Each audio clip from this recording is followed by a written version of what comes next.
প্ৰেগনেন্সিৰ সময়ত দাঁতৰ কি সমস্যা হ'ব পাৰে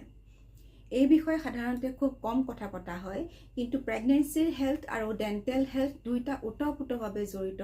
অথবা প্ৰেগনেন্সিৰ হেলথ আৰু ডেন্টেল হেলথ দুইটা ক্লোজলি ৰিলেটেড বস্তু কাৰণ যিসকল মহিলাৰ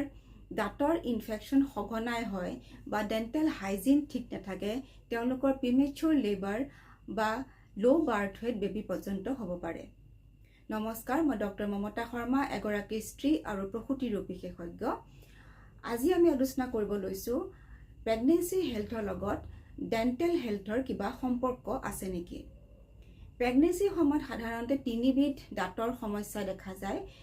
gingivitis যেটো দাঁতৰ আলুৰ ইনফেকশন পেৰিডন্টাইটিস বা পেৰিডন্টেল ইনফেকশন হেতু হৈছে দাঁতৰ আলুৰ লগতে দাঁতৰ লিগামেন্ট আৰু দাঁতৰ ওচৰৰ বোন বিলাকৰ বা হাড় বিলাকৰ ইনফেকশন আৰু ইপিউলিছ গ্ৰেভিডাৰাম নামৰ এটা দাঁতৰ আলুৰ টিউমাৰ হেতু প্ৰেগনেন্সিৰ সময়তে দেখা যায় আৰু এইখিনি সময়ত এটা টেমুনা সদৃশ এটা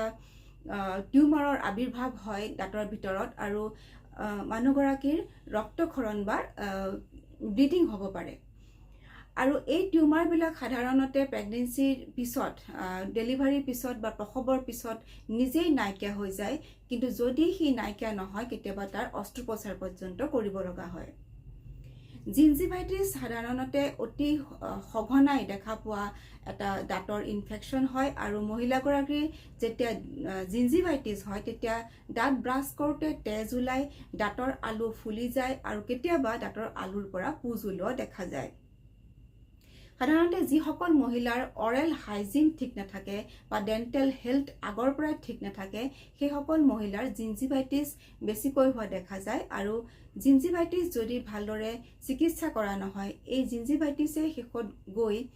পেৰিডন্টাইটিস বা দাঁতৰ বাকিখিনি ষ্ট্ৰাকচাৰৰো ইনফেকশন হয় আৰু ইপিউলিছ নামৰ টিউমাৰটোৰো সৃষ্টি কৰিব পাৰে গতিকে প্ৰেগনেন্সিৰ সময়ত ডেন্টেল হাইজিন আৰু ডেন্টেল হেলথ ঠিক ৰখাটো মাতৃগৰাকীৰ লগতে আমাৰ চিকিৎসকসকলৰো কৰ্তব্য হয় প্ৰেগনেন্সি ডেন্টেল হাইজিন আৰু ডেন্টেল হেলথৰ ওপৰত যথেষ্ট প্ৰভাৱ পেলায় কাৰণ প্ৰেগনেন্সিৰ সময়ত বিভিন্ন হৰমনৰ এটা চাৰ্জ আহে আৰু ইষ্ট্ৰোজেন প্ৰজেষ্টেৰন আৰু অন্য ধৰণৰ হৰমনৰো অত্যাধিক ধৰণে বৃদ্ধি পায় আৰু সেইটো কাৰণত দাঁতৰ আলুবিলাক আৰু দাঁতৰ আৰু মুখৰ মিউকাছ মেমব্ৰেন বিলাকত স্পৰ্শকাতৰ হয় আৰু বা সেনচিটিভ হয় আৰু এই কাৰণে বেক্টেৰিয়েল গ্ৰোথত সহায় হয় ইয়াৰ উপৰিও দাঁতৰ আৰু মুখৰ ভিতৰত থকা তেজৰ শিৰা উপশিৰা বিলাকৰ পাৰ্মিএবিলিটি বাঢ়ি যায় অৰ্থাৎ ভেদ্যতাটো বৃদ্ধি হয় আৰু যিটো কাৰণত বেক্টেৰিয়েল ইনফেকশন অতি সোনকালে হ'ব পাৰে ইয়াৰ লগতে তৃতীয়টো কাৰণ হৈছে যদি মহিলাগৰাকী প্ৰেগনেন্সিৰ আগৰ পৰাই কিছুমান ভিটামিন বা এন্টিঅক্সিডেন্টৰ ডেফিচিয়েন্সি আছিলে যেনে ভিটামিন এ সি ডি বা কিছুমান মিনাৰেল যেনে ক্যালসিয়াম ফসফৰাছ ম্যাগনেসিয়াম ইত্যাদি ডেফিচিয়েন্সি আছিলে তেনে ধৰণৰ মহিলাগৰাকী যেতিয়া গৰ্ভৱতী হয় তেখেতৰ দাঁতৰ ইনফেকশন হোৱাৰ সম্ভাৱনা বাঢ়ি যায় গতিকে আমি জানো আহক কিছুমান দাঁতৰ হেলথৰ বিষয়ক জানিবলগীয়া তথ্য যিবিলাকে আপোনালোকৰ ডেন্টেল হাইজিন আৰু লগতে অৰেল হেলথটো ঠিক ৰাখিবৰ কাৰণে সহায় কৰিব প্ৰথমতে আহো প্ৰেগনেন্সিৰ প্ৰথম 3 মাহত যেতিয়া মহিলাগৰাকীৰ বমি ভাব আৰু নচিয়া ভমিটিং বেছিকৈ হৈ থাকে হেখিনি সময়ত যেহেতু এই বমি বিলাক এসিডিক গুণৰ হয় বা অম্ল গুণৰ হয় গতিকে এই এসিডিক গুণৰ বমি বিলাকে দাঁতৰ এনামেলৰ ক্ষতি কৰিব পাৰে গতিকে যেতিয়া প্ৰেগনেন্সিৰ প্ৰথম 3 মাহত বাৰে বাৰে বমি হয় তেতিয়া মানুহগৰাকীয়ে লগে লগে মুখখন সাফা পানী দি পৰিষ্কাৰ পানী দি ধুব লাগে আৰু কুলি কৰিব লাগে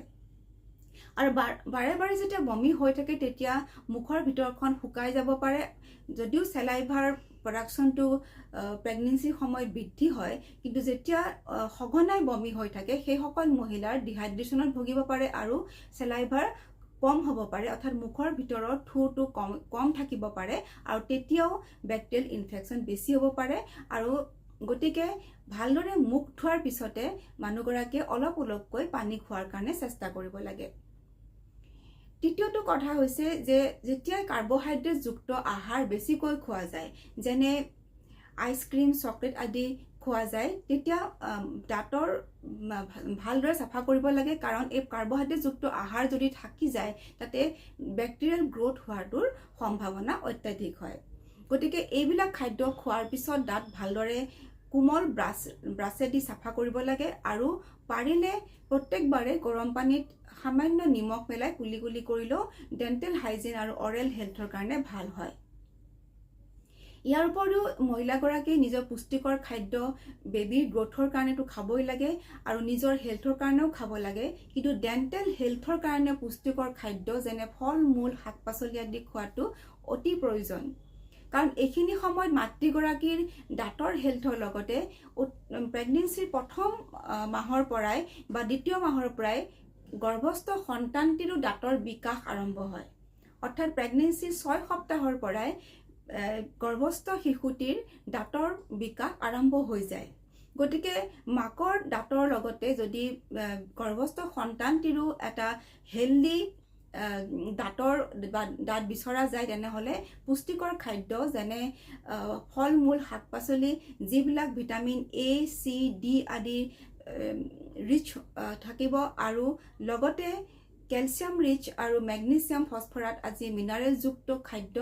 আৰু ডক্টৰে দিয়া যিখিনি দৰৱ ডক্টৰে পুষ্টিকৰ আহাৰৰ লগতে খাব দিয়ে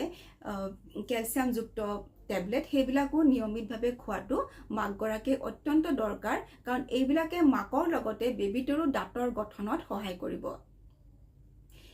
আৰু এটা কথা আমি ক'ব লাগিব যে আজিকালিৰ সমাজত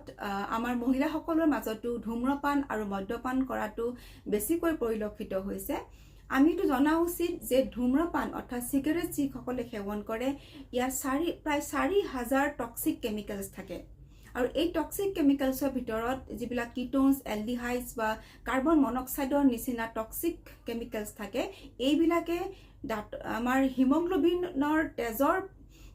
ট্ৰান্সপোৰ্টেশনত বাধা দিয়ে অৰ্থাৎ যিসকল মহিলাই ধূম্ৰপান কৰে তেওঁলোকৰ তেজত অক্সিজেন প্ৰবাহত প্ৰায় 2.5 পৰা 15% লৈকে কম থাকে যেহেতু অক্সিজেন তেজত কম থাকে গতিকে মাকৰ লগতে গৰ্ভস্থ সন্তানটিও অক্সিজেন কম পায় আৰু এই সকল মহিলাৰ ষ্টিল বাৰ্থ বা এবৰ্শন আৰু লো বাৰ্থ ৱেট বেবি পৰ্যন্ত হ'ব পাৰে ইয়াৰ লগতে মাকগৰাকীৰ অৰেল হেল্থ আৰু ডেণ্টেল হেল্থো বেয়া হয় মদ্যপান কৰা মহিলাসকলৰ দেখা যায় যে তেওঁলোকৰ ফিটেল এলকহল সিন্ড্ৰোম বুলি এটা পৰিস্থিতি দেখা যায় য'ত গৰ্ভস্থ সন্তানটিৰ কিছুমান বিকৃতি দেখা যায় আৰু এলকহল সেৱন কৰা মহিলাসকলৰ